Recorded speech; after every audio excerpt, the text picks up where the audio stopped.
যদি প্রকৃতির সুখ পেতে চাও তবে চার দেওয়ালের ভিতরে বন্দি নয়, খোলা আকাশের নিচে মুক্ত বাতাসে ঘুরো।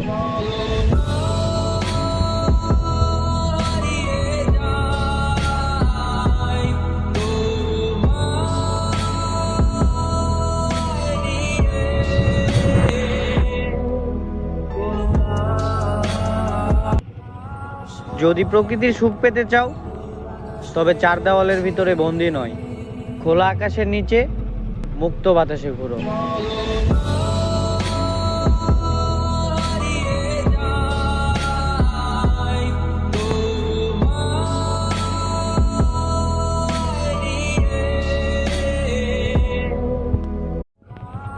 যদি প্রকৃতির সুখ পেতে চাও তবে চার দেওয়ালের ভিতরে বন্দি নয়, খোলা আকাশের নিচে মুক্ত বাতাসে ঘুরো।